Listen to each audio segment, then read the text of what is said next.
Use and throw करणाऱ्यांचा. मी तर सांगतो, महाराष्ट्रातल्या जनतेने ठरवलेलं आहे, मुंबईतल्या जनतेने ठरवलं आहे की जेव्हा निवडणुका येतात ते मुंबई महाराष्ट्रापासून तोडणार, मुंबई वेगळी करणार. हे कायमचं, हे जी काही जुनी कॅसेट आहे ती सारखी घासून घासून घासून ती पूर्ण घासून गेलेली आहे, तीच चालवण्याचं काम काही लोक करत आहेत. त्यामुळे लोकांना कळलेलं आहे की निवडणुका आल्या की मराठी माणूस आणि मुंबईकर हे त्यांना दिसतो. पण आपलं सरकार आल्यानंतर या मुंबईमध्ये रखडलेले प्रकल्प SRAचे असतील, म्हाडाचे असतील, धोकादायक इमारतींचे असतील, त्यांना पुढं नेण्याचं काम, त्यांना चालना देण्याचं काम आपल्या सरकारने हाती घेतलेलं आहे. आणि म्हणून मुंबई बाहेर फेकला गेलेला मुंबईकर पुन्हा मुंबईत आणण्याचं काम आम्ही करणार आहोत. आणि त्यामुळेच खऱ्या अर्थाने मुंबईकर मुंबईच्या बाहेर गेला कुणामुळे ही मुंबईकर ओळखतात.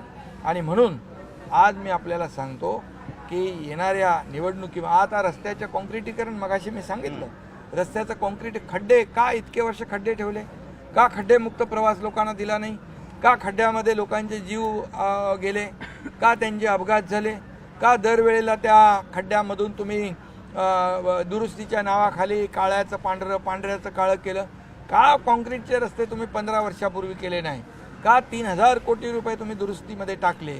आणि म्हणून या ठिकाणी मुंबईकर सुज्ञ आहे. आज मुंबई सुशोभित होती आहे.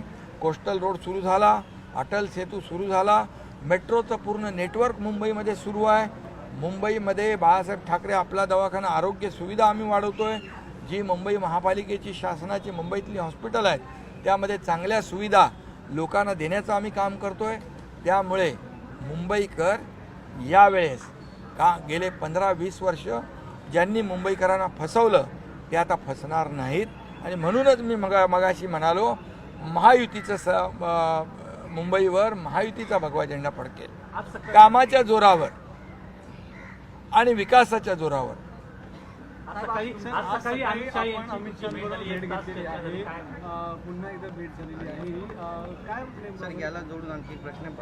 पुन्हा मी एकच सांगतो, केंद्रीय गृहमंत्री, सहकार मंत्री अमित शाह साहेब हे आमच्या NDAचे आणि महायुतीचे नेते आहेत. ते काल रायगडवर होते, काल मुंबईत कार्यक्रम होते, आज देखील मुंबईमध्ये होते. त्यांची सदिच्छा भेट घेणं याच्यामध्ये काय राजकारण, काय याच्यामध्ये कुठलंही राजकीय विषयच असला पाहिजे असं काही नाही आहे.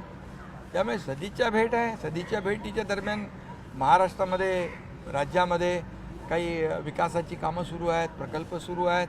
केंद्र आम्हाला मदत करतं आहे. आदरणीय प्रधानमंत्री मोदीजी आपल्या सरकारच्या मागे उभे आहेत, गृहमंत्री उभे आहेत.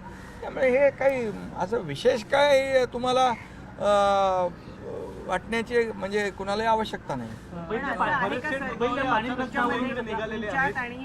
मध्ये काही धुसफूस आहे, त्या धुसफुसीबद्दल तुम्ही त्यांच्याशी चर्चा केली, मध्यंतरी काही प्रकल्पांवर स्टे आला किंवा काही प्रकल्पांवर चौकशी लागली, त्याबद्दलची काही नाराजी आपण व्यक्त केली आहे का काल आणि आज या 2 दिवसात? आता कालच मी बातम्यांमध्ये ऐकलं की मी असं म्हणालो, मग अमित भाई असं म्हणाले. हे तुम्हीच सगळं चालवताय. धुसफूस नाही, खुशखुश आहे, काही धुसफूस नाही. दादा पण म्हणाले. आणि आम्ही काम करणारे लोक आहोत. काम करणारे लोक तक्रारीचं रडगाणं गात नाहीत. आम्ही रडणारे नाही, लढणारे आहोत. असेल काही ते बसून ते चर्चेतून सगळं सुटणार, रायगडच्या संदर्भात काही सगळं होईल, सगळ्या गोष्टी सुटतील. थेट मुंबईला यायला निघाले, सर्व नियोजित कार्यक्रम रद्द करून. आपली काही त्याच्यावर चर्चा पालकमंत्री संदर्भात? अरे मुंबईला आमचं काम तुम्ही फार म्हणजे आमच्या मनामध्ये काय, भरत गोगावलेच्या मनामध्ये काय, कोणाच्या मनामध्ये काय ते तुम्ही बातम्याद्वारे चालवता. अरे तुम्ही हे चालवा ना. आता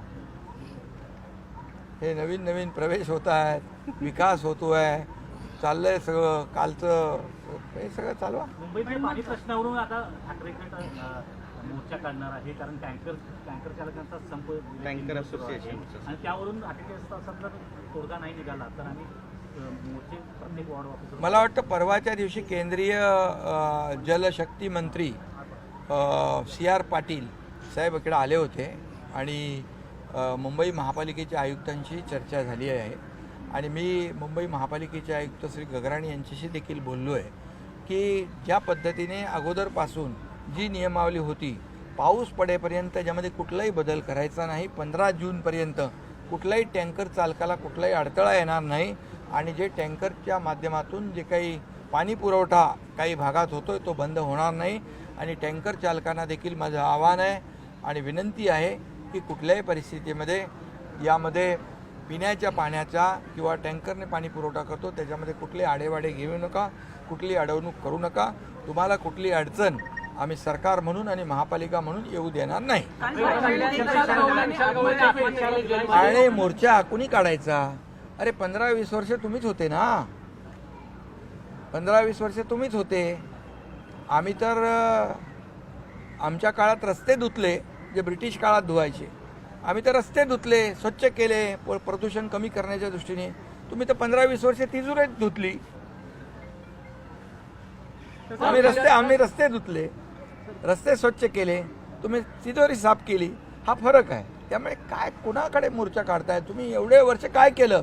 हा हिशोब या निवडणुकीमध्ये जनता विचारल्याशिवाय राहणार नाही आणि त्याचा हिशोब घेतल्याशिवाय राहणार नाही. कल्याणमधील अल्पवयीन मुलीवर अत्याचार करणाऱ्या आरोपीने आत्महत्या केली सकाळी. त्याच्यावर काय म्हणतात की त्यांनी संशयास्पद मृत्यू झाल्याचं म्हणतात. आता त्याच्या बाबतीमध्ये पोस्टमॉर्टम होईल, त्याच्यात रिपोर्ट येईल आणि त्याच्यामध्ये दूध का दूध पाणी का पाणी होईल. परंतु मी एवढंच सांगतो की ज्या आरोपीने अमानुषपणे एका अल्पवयीन मुलीवर बलात्कार केला होता, अत्याचार केला होता, त्याचे केस आम्ही फास्ट ट्रॅकवर चालवून त्याला फाशीची सजा मिळाली पाहिजे अशी सरकारची भूमिका होती. परंतु ते आता त्यांनी आत्महत्या केली आहे. तर पोस्टमॉर्टम रिपोर्टमध्ये दूध का दूध पाणी का पाणी होईल. सर, संजय राऊत असं म्हणतायत काल अमित शहा यांनी संजय राऊत, तुमचे प्रश्न संपले? तुमचे प्रश्न संपले का? आमचे प्रवक्ते संजय राऊत आहे. भाई, जिस तरीके से आज अमित शाह और आपकी बैठक हुई है, नरेश मस्केना विचारा ना. क्या इस बैठक में हुआ है, इसके बारे में बताइए. हाँ, नरेशने चांगला पोस्टर टाकले. सर, आज बैठक हुई है अमित शाह और आपके बीच में, इस बैठक में क्या हुआ है? क्योंकि कल भी रायगढ़ के दौरे में थे अमित शाह और आज आपकी बैठक हुई सुबह. देखिए, केंद्रीय गृह मंत्री सहकारिता मंत्री अमित भाई शाह जी हमारे एनडीए और महायुति के नेता हैं. वो कल रायगढ़ में थे, कल मुंबई में कार्यक्रम थे और आज मुंबई में थे. तो नेता हमारे महायुति के होने के नाते हमारा मिलना जुलना तो होता है और मिलने के बाद चर्चा हुई. राज्य में जो भी हमारे विकास प्रकल्प शुरू